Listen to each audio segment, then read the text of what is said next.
আসন্ন ত্রয়োদশ জাতীয় সংসদ নির্বাচনকে সামনে রেখে ব্রাহ্মণবাড়িয়া ২ আসনে নতুন রাজনৈতিক আলোচনার জন্ম দিয়েছেন ব্যারিস্টার রুমিন ফারহানা। বিএনপির দলীয় মনোনয়ন না পেলেও স্বতন্ত্র প্রার্থী হিসেবে নির্বাচনে অংশ নেওয়ার ঘোষণা দিয়েছেন তিনি।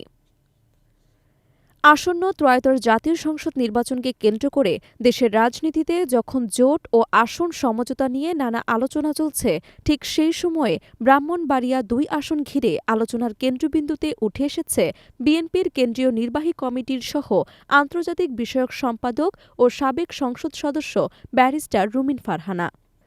দলীয় মনোনয়ন না পেলেও নির্বাচনী মাঠ ছাড়ছেন না তিনি, বরং স্বতন্ত্র প্রার্থী হিসেবে ভোটের লড়াইয়ে নামার ঘোষণা দিয়ে স্থানীয় ও জাতীয় রাজনীতিতে নতুন মাত্রা যোগ করেছেন। মঙ্গলবার বিকালে মোবাইল ফোনে বিষয়টি নিশ্চিত করে রুমিন ফারহানা বলেন, তিনি ব্রাহ্মণবাড়িয়া ২ আসন থেকেই নির্বাচন করবেন এবং মনোনয়নপত্র কেনার আগেই সম্মানের সঙ্গে বিএনপি থেকে পদত্যাগ করবেন। তার ভাষায়, বিএনপি একটি বড় রাজনৈতিক দল, যেখানে জোট রাজনীতির বাস্তবতা ও বৃহত্তর রাজনৈতিক স্বার্থ বিবেচনা করে সিদ্ধান্ত নিতে হয়। তিনি বলেন, যেহেতু বিএনপি জমিয়তে ওলামায়ে ইসলামের সঙ্গে জোট করেছে, সেক্ষেত্রে জোট টিকিয়ে রাখতে আসন ভাগাভাগি করা দলীয়ভাবে একটি বাস্তব সিদ্ধান্ত। এ কারণে দল বাধ্য হয়েই জোট শরিককে আসন দিয়েছে বলে তিনি মনে করছেন।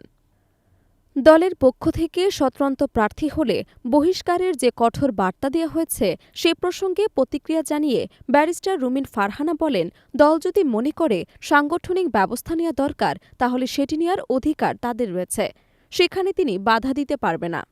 তবে তিনি স্পষ্ট করে জানান, দলের সম্মান এবং রাজনৈতিক শালীনতার কথা মাথায় রেখেই তিনি আগেভাগে পদত্যাগের সিদ্ধান্ত নিয়েছেন, যাতে দল কোনো ধরনের বিব্রতকর পরিস্থিতিতে না পড়ে।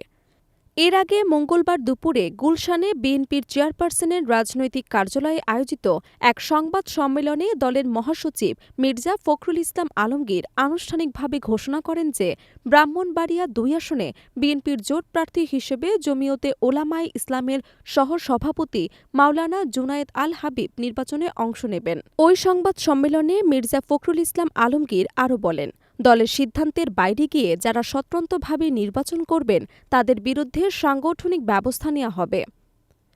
উল্লেখযোগ্য বিষয় হল, ব্রাহ্মণবাড়িয়া ২ আসনে ব্যারিস্টার রুমিন ফারহানার মনোনয়ন নিয়ে দীর্ঘদিন ধরে আলোচনা চলছিল। গত ৩ নভেম্বর বিএনপি ২৩৭ আসনে প্রাথমিক প্রার্থী তালিকা ঘোষণা করলেও ওই তালিকায় ব্রাহ্মণবাড়িয়া ২ আসনের জন্য কোনো প্রার্থীর নাম প্রকাশ করা হয়নি। এরপর থেকে স্থানীয় বিএনপির নেতাকর্মীদের মধ্যে ধারণা তৈরি হয় যে এই আসনটি জোটের শরিক দল জমিয়তে ওলামায়ে ইসলামকে দেয়া হতে পারে। তবুও ব্যারিস্টার রুমিন ফারহানা তার নির্বাচনী তৎপরতা বন্ধ করেননি। তিনি বিভিন্ন সভা সমাবেশ, গণসংযোগ এবং রাজনৈতিক কর্মসূচিতে সক্রিয় ছিলেন এবং একাধিকবার ইঙ্গিত দিয়েছিলেন যে দলীয় মনোনয়ন না পেলে তিনি স্বতন্ত্র প্রার্থী হিসেবে নির্বাচনে অংশ নিতে পারেন। তার এই অবস্থান এবং সাম্প্রতিক ঘোষণায় একদিকে যেমন তার অনুসারী এবং সমর্থকদের মধ্যে নতুন উদ্দীপনা দেখা দিয়েছে, তেমনি বিএনপির ভেতরেও সৃষ্টি হয়েছে কৌশলগত আলোচনা এবং রাজনৈতিক হিসেব নিকেশ। রাজনৈতিক বিশ্লেষকদের মতে, রুমিন ফারহানার স্বতন্ত্র প্রার্থী হওয়ার সিদ্ধান্ত ব্রাহ্মণবাড়িয়া ২ আসনের নির্বাচনী সমীকরণকে আরও প্রতিদ্বন্দ্বিতাপূর্ণ করে তুলতে পারে এবং জোট রাজনীতির বাস্তবতায় এটি একটি গুরুত্বপূর্ণ সিদ্ধান্ত হিসেবেও বিবেচিত হতে পারে।